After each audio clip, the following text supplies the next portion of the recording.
বা দোকানে ঢুকি, এটা নামান, এটা নামান, এটা নামান, এটা নামান, সব নামাই সামনে রাখে। খুলি খালি ব্যবসায়ী ভাইদেরকে হয়রানি করি, তারপরে এরা টুপি গিয়ে মাথার দিদায় রাখি। হ্যাঁ, যেখানে 2000 টাকা জামার দাম, হাতে 12,000 টাকা চা। আসসালামু আলাইকুম রহমতুল্লাহ বারাকাতু। প্রিয় দর্শক সবাই কেমন আছেন? দয়া করে ভিডিওটি উপরে টান দিবেন না, একটু শুনে যাইয়েন। আর কয়দিন পর ঈদ উল ফিতরের শুভেচ্ছা আপনারা জানেন। এখন সব জায়গা ছোট বড় সব মার্কেটে কেনাকাটা হচ্ছে। এখন দয়া করে আপনারা কথাগুলো একটু শুনেন, ভালো লাগলে শেয়ার করবেন।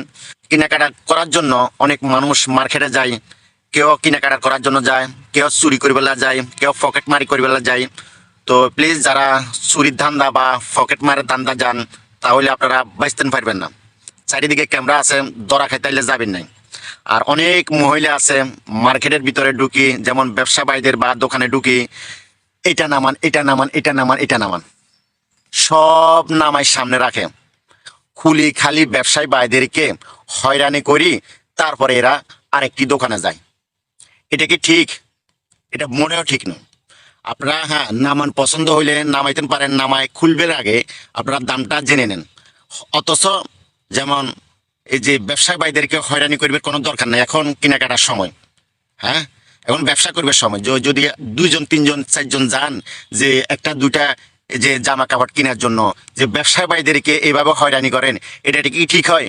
হ্যাঁ, মার্কেটগুলোতে গ্যাঞ্জাম লাগে তো আমরা দেখি, কি কারণে লাগে। 2 4 5 ঘন্টা লাগে যায়, সব দোকানে খালি ঘুরেন ঘুরেন ঘুরেন ঘুরেন, সব কাপড় চোপড় নামাই উল্টাই ফাল্টাই থুই চলে যান আপনারা। এটা ঠিক হবে না, এগুলো করবেন না প্লিজ, এগুলো করবেন না। মানুষের আসলে এমনি বেচা বিক্রি নাই। তো ঈদের সামনে আসলে যে কিছু বেচা বিক্রি হবে, যে আপনাদের কয়েকজন লোকের লাই এই ধরনের ব্যবসায়ী একবার ক্ষতিগ্রস্ত। তো আপনারা এসবগুলো করবেন না প্লিজ। তো খুব কষ্ট লাগে, দুঃখ লাগে, এই ব্যবসার টাইমে যদি ব্যবসা না করতে পারে। হ্যাঁ, কিছু কিছু লোকের জন্য সব মাল নামায় ফালাই, তারপরে আবার ঘাড়ি ঘুড়ি সব চলে যায়, এটা ঠিক না। তো আর এমনই আছে কিছু ব্যবসা ভাই আছে যেখানে 2000 টাকার মাল হাতে 12,000 টাকা চা, হাতে ডাকাইত ডাকাইত, মানে সুযোগে সদ্ব্যবহার। হয়তো দোকানে যে ঝামেলায় কাস্টমার দেখছে, প্রচুর কাস্টমার, হাতে চোখে দি 2000, কত টুপি গিয়া মাথার দিদায় রাখি। হ্যাঁ, যেখানে 2000 টাকা জামার দাম, হাতে 12,000 টাকা চা। হাতে চা জেনে এই কয়দিনে ডাকাইতি করি, ব্যবসা করি, বাড়িতে বিল্ডিং ঘর যা আছে সব মানে চিত্তিস্থান করি গেলাম। হ্যাঁ রে ভাই, এটা হলো ব্যবসা জ্ঞান। যেখানে 1000 টাকা জামা, ওইখানে আপনারা 3000 টাকা চান।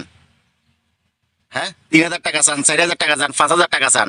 ভাই এগুলো করিয়েন না ভাই, 2 দিনের জিন্দিগি এগুলো করিয়েন না ভাই। এভাবে ডাকাতি করি কারে খাওয়াইবেন, কারে খাওয়ান? কোনো লাভ হবে না। প্লিজ আপনারা যে মার্কেটের ব্যবসায়ী বাইরে, আপনারা এভাবে ডাকাতি করিয়েন না ভাই, ডাকাতি করিয়েন না। মানুষ থেকে সীমিত লন। ঠিক আছে, এই দেশে আগের চেয়ে কিছু বাড়াইলন, কোনো সমস্যা নাই।